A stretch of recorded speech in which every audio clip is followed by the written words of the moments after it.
on accueille Louis Gauthier. Bonsoir à vous. Bonsoir. Louis Gauthier, ancien secrétaire général de la Défense et de la Sécurité nationale. On va évidemment se tourner vers vous pour savoir si ces négociations entre les États-Unis et la Russie à propos de l'Ukraine avancent ou non. Peut-être d'abord commencer par réécouter ces phrases glaçantes du président russe qui se dit « Je ne souhaite pas la guerre avec l'Europe, mais s'ils la veulent, nous sommes prêts ». Écoutons M. Poutine. Nous n'avons pas l'intention de faire la guerre à l'Europe. Je l'ai répété 100 fois. Mais si l'Europe le souhaite et commence, nous sommes prêts dès maintenant. Cela ne fait aucun doute. Est-ce que la Russie est prête à faire la guerre à l'Europe? Non. D'accord. Et deux, est-ce que l'Europe veut faire la guerre à la Russie? Pas davantage, encore donc, moins peut-être. En réalité, c'est sans doute la preuve que les Européens, par leur attitude de renégociation du plan 28 points, Genève, etc., sont parvenus à remettre un petit caillou dans la chaussure. Et donc, les Européens sont les gêneurs. Et c'est pour ça que Poutine hausse le ton, parce qu'il pensait qu'on était arrivé dans une phase de convergence entre Moscou et Washington, débouchant assez rapidement sur un cessez-le-feu ou un accord.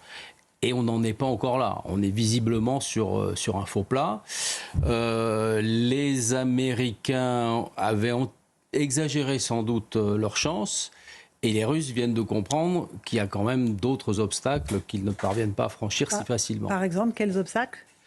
Il y a tous les obstacles qui sont liés, et pour les Américains, ils sont intéressants, puisqu'on voit bien que le deal, il est essentiellement politique pour Poutine, et il est essentiellement économique et réputationnel pour les Américains. Et donc, toute la partie économique est quand même suspendue au fait que les Européens ont, sur ce terrain-là, vraiment leur mot à dire, que ce soit en matière de livraison énergétique, que ce soit sur les avoirs russes. Et donc, c'est ce qui apparaît, parce que les opérations rentrent dans l'hiver, les opérations militaires vont se geler. Vont se geler un peu. La Russie ils ont beaucoup avancé. Beaucoup. Ils ont un avantage, mais ils ne sont pas parvenus à conquérir l'ensemble des territoires qu'ils revendiquent aujourd'hui. D'accord. Donc, il faut continuer ces négociations avec, évidemment, cette aide massive qui continue à être fournie à l'Ukraine, notamment de la part de l'Europe. Effectivement, les Européens sont maintenant, d'une certaine manière, en première ligne, parce que soit ils tiennent, soit ils financent l'effort de guerre ukrainien. Ils souhaitent réintervenir dans la négociation, et donc le fardeau leur revient sur leurs épaules. Et ils souhaitent en plus de ça rester quand même en phase quelque part avec les Américains, parce qu'il ne faut pas que les Américains envoient tout l'eau et le bébé du bain, ne filent plus le renseignement aux Ukrainiens, refusent de livrer un certain nombre de matériels qui sont indispensables. Et donc c'est ce jeu assez délicat et assez fin que les Européens essayent de mener, avec quand même des difficultés, parce qu'ils sont quand même entre eux en partie divisés. Bien sûr, en partie. On le voit bien, même, oui. En particulier chez les pays de l'Est. On voit bien aujourd'hui les réunions de Visegrad entre Tchéquie, Slovaquie, Hongrie, Pologne, qui sont entrés en même temps dans l'Union européenne et dans l'OTAN en 2004, et qui aujourd'hui sont complètement divisés, notamment sur l'attitude à avoir par rapport à la Russie et à l'Ukraine.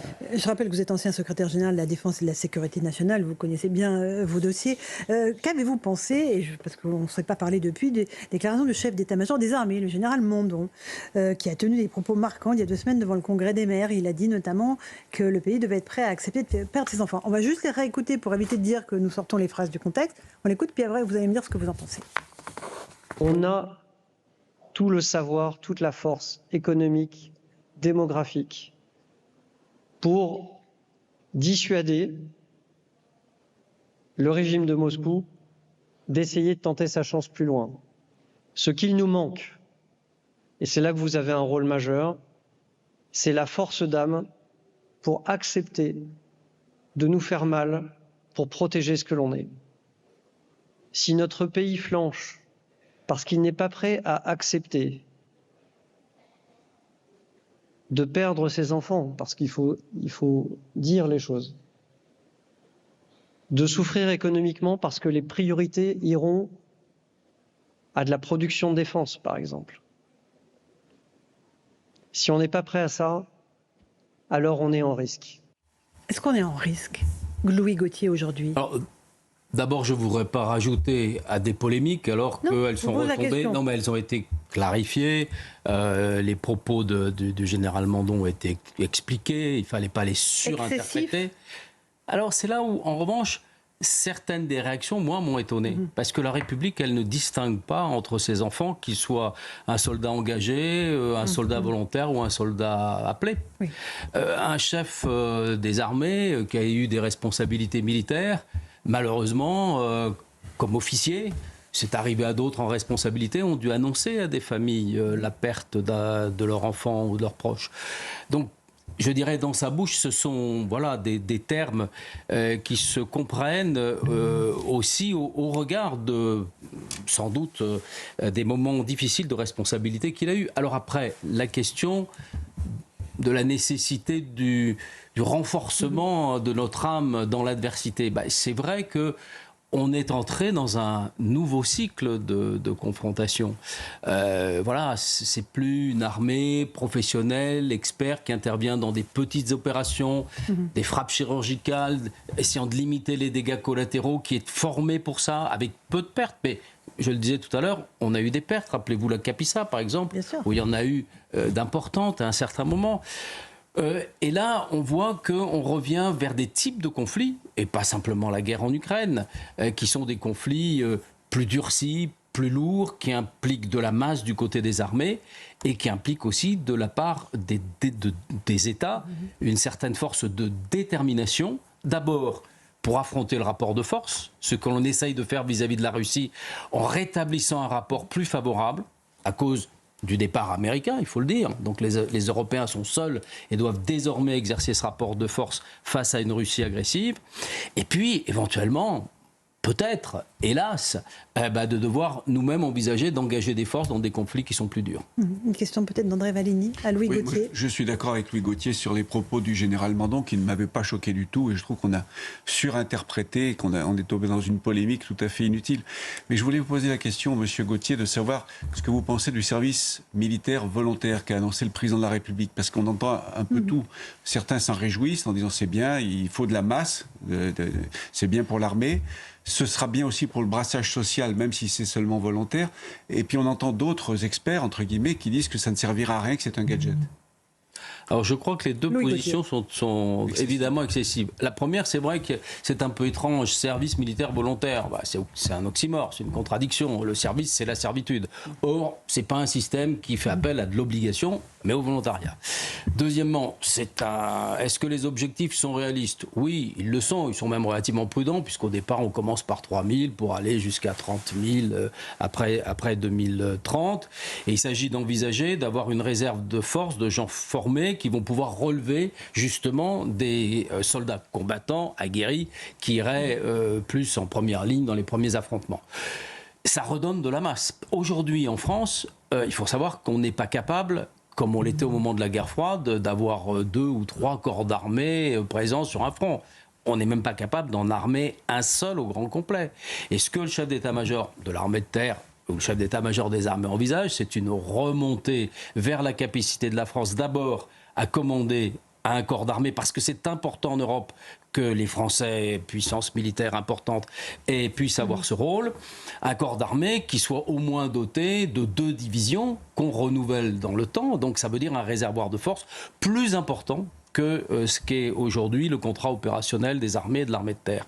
Donc le volontariat va apporter ses moyens.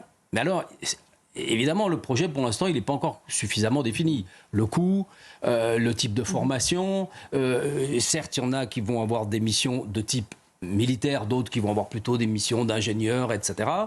Et puis surtout, ça veut dire qu'on va avoir une réserve pendant 5 ans. Donc, non pas 30 000 hommes, mais 150 000 hommes, je ne sais pas. Et donc, comment on continue à les former, à les entraîner? Il y a évidemment leur paye, il y a les 10 mois qui sont prévus. 10 mois, objectivement, c'est pas beaucoup. Ça signifie, oui, et ça signifie pas grand-chose, parce que les rythmes individuels de volontaires, c'est le trimestre ou le semestre universitaire, le trimestre professionnel, le semestre professionnel. Pour les militaires, c'est au minimum les 3 mois de formation et d'acquisition. Et donc, je pense que tout ça devra être retravaillé. Et puis, sur des sujets comme cela, c'est vrai qu'à un moment, il faut retourner vers la représentation nationale. Ce sont des sujets qui touchent au cœur de ce qu'est la politique de défense, mais ce qui est aussi la nation. Je me souviens que François Mitterrand, au moment du non-engagement des appelés devant la guerre du Golfe, avait fait engager sa responsabilité par Michel Rocard. Je me souviens que Jacques Chirac, après avoir annoncé en 1995 son intention de passer à l'armée de métier, avait organisé en 1996 toute une série de débats dans le pays. Donc, quand on voit le changement de la politique militaire pour affronter des circonstances qui sont probablement plus dures, qui sont plus préoccupantes, à un moment, oui, il faut revenir sur le débat, c'est la démocratie, c'est la discussion, parce que derrière ce service militaire volontaire, au fond, c'est un changement du modèle d'armée. On quitte l'armée post-guerre froide d'expédition lointaine vers une armée qui revient une armée continentale de défense de la sécurité des Européens. C'est un peu ce que disait le général Pierre de Villiers, qui sort un livre prochainement, et c'est ce qu'il disait en 2017 déjà, Louis Gauthier. Il a fallu un peu de temps pour prendre au sérieux ce qu'il disait déjà à l'époque. Oui, il n'était pas le seul à le dire, parce qu'on voyait bien depuis l'annexion de la Crimée en 2014. Au fond, le changement, il s'est vraiment opéré en 21 avec le retrait. Nous étions déjà partis, mais le retrait d'Afghanistan, c'est-à-dire la fin de l'interventionnisme occidental, puis nous quitterons après la bande saharo-sahélienne. Donc ça, c'est la fin de plus de 20 ans, 30 ans d'interventionnisme militaire occidental, pour se repositionner sur des enjeux de sécurité. Donc ça avait été vu. Oui, il avait été un de ceux qui l'avait dit, qui avait commencé à le préparer, voilà. Mais en même temps, on était encore beaucoup dans des opérations militaires extérieures, et notamment BSF. Et donc cette armée que lui-même préparait et programmait était une armée plus légère, qui impliquait des moyens de forces spéciales, etc. Pas du tout les moyens lourds qu'on envisage aujourd'hui pour les engagements possibles. Une question peut-être de Rachel Kahn sur à la fois ce qui se passe en France, ce qui se passe en Europe, et l'engagement des Français, des jeunes Français. Oui, j'ai pas mal. En fait, j'ai trop de questions pour le temps qui nous est imparti. Mais alors, la première, c'est est-ce que vous ne croyez pas qu'on a tort de régionaliser ce conflit entre l'Ukraine et la Russie? Et vous parliez de ce que nous avons fait en tant que force française en Afghanistan, en Afrique. J'ai l'impression que dans les débats publics, on ne pose pas la question d'un point de vue mondialisé de ces accords entre la Russie et l'Iran et la Chine, et ce qui s'est passé avec Wagner en Afrique. Votre réponse, Louis Gauthier? Je pense que vous avez raison, il faut être polarisé par cette guerre, mais elle va s'arrêter. Deuxièmement, la France a une singularité au sein des membres de l'Union européenne. C'est qu'au fond, elle a été aguerrie sur des théâtres extérieurs. Rien ne dit qu'on ne devra pas réintervenir, ne serait-ce que pour une opération de sauvegarde de nos ressortissants quelque part, ou une opération humanitaire. Nous avons aussi la dissuasion. Donc c'est vrai que la France, elle a, je dirais, un catalogue de missions qui font sa spécificité et qu'elle a intérêt à préserver. Elle ne peut pas être que sur l'objectif d'un seul contrat. Elle doit garder de la polyvalence, elle doit garder de la souplesse. Voilà. Et puis, c'est vrai que l'équation, il y a une équation continentale, parce qu'on se retrouve pour la première fois face à nous-mêmes. Le défaut américain, le fait que les Américains sont finalement plus proches des Russes pour aboutir à la cessation du conflit que des Européens pose problème. Mais vous avez raison, des tas d'autres enjeux existent de par le monde qui peuvent amener un jour de nouveau à devoir évoquer ou participer à une conflictualité. Louis Gauthier, merci beaucoup d'être venu ce soir dans Punchline.